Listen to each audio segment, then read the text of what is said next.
अस्सलाम वालेकुम, मैं हूँ फ़िज़ा और मैं आज आपके साथ अपनी ट्राई की हुई एक बड़े मज़े की रेसिपी शेयर करने जा रही हूँ। चिली सॉस घर में बनी हुई बहुत ज़बरदस्त। लेकिन उससे पहले अगर आप नए हैं तो मेरे चैनल को पहले सब्सक्राइब करते हुए जाइएगा। तो इसके लिए मैंने क्या किया था, मैंने 300 ग्राम ली थी ये लंबी मिर्च। ये देखिए इस तरह से लंबी मिर्च लेनी है, गोल वाली नहीं। इसके अंदर तकरीबन 1 से 2 कप आप ऐड कर सकती हैं गर्म पानी के, क्योंकि पानी की हमें आगे भी ज़रूरत होगी, तो पानी इसमें ज़्यादा भी चला जाए तो कोई मसला नहीं है। इसको तकरीबन 2 घंटे के लिए रख देना है ताकि ये अच्छे से नरम हो जाएं। 2 घंटे बाद आप देखिएगा ये नरम हो चुकी हैं। ड्राई ये नहीं पीसी जाती, सो इन्हें गर्म पानी में भिगोना पड़ता है। थोड़ा सा ऑयल लेना है, ज़रा सा ऑयल, और उसमें लहसुन का जो पेस्ट है उसे करना है अच्छे से ब्राउन। आप साबुत लहसुन भी डाल सकते हैं, मेरे पास पिसा हुआ था सो मैंने पिसा हुआ डाल दिया।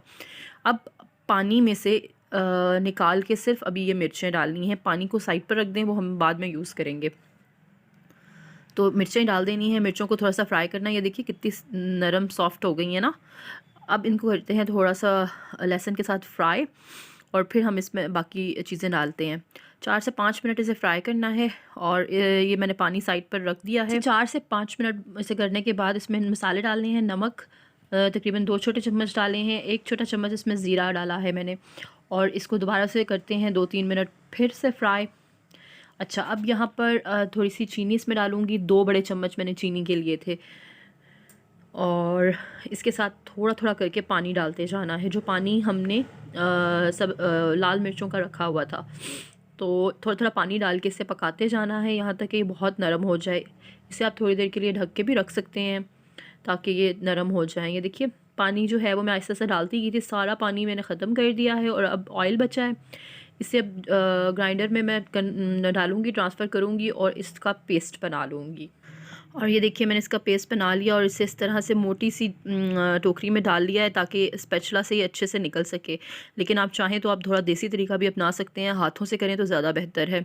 और जिनको मिर्चों से मसला है वो बेहतर है कि ग्लव्स पहन कर फिर करें ये। और इस तरह से इसे दबाते जाएँ तो यहाँ ये जितनी मोटी जाली होगी ना उसमें से आराम से निकल आएगा।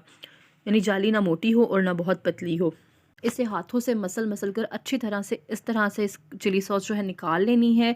न एंड तक आप इसे अच्छे से मसल कर इसमें से निकाल लें सॉस। अब ये जो बाकी बचा है इसे फेंकना हमने बिल्कुल भी नहीं, ये भी हम इस्तेमाल करेंगे।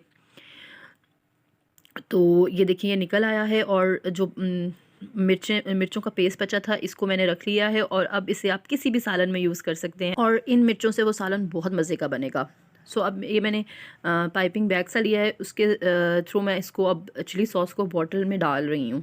और ये देखिए ये इतने मज़े की बनी है। आप स्पेगेटी बनाएंगे, आप सूप बनाएंगे, आप इस टाइप की कोई भी चीज़ बनाएंगे ना, और आप उस पर घर की बनी हुई चिली सॉस डालेंगे तो वो बहुत ज़्यादा मज़े की लगेगी, और इसका टेस्ट आपको बहुत अच्छा लगेगा। और सबसे बेहतरीन ये कि ये घर में बनी हुई है, और एक ही चीज़ से आपने 2 तरह की चीज़ें बना ली, यानी आप अपने सालन को भी मज़ेदार बना सकते हैं और चिली सॉस भी बना सकते हैं। मुझे उम्मीद है आपको मेरी आज की रेसिपी अच्छी लगी होगी।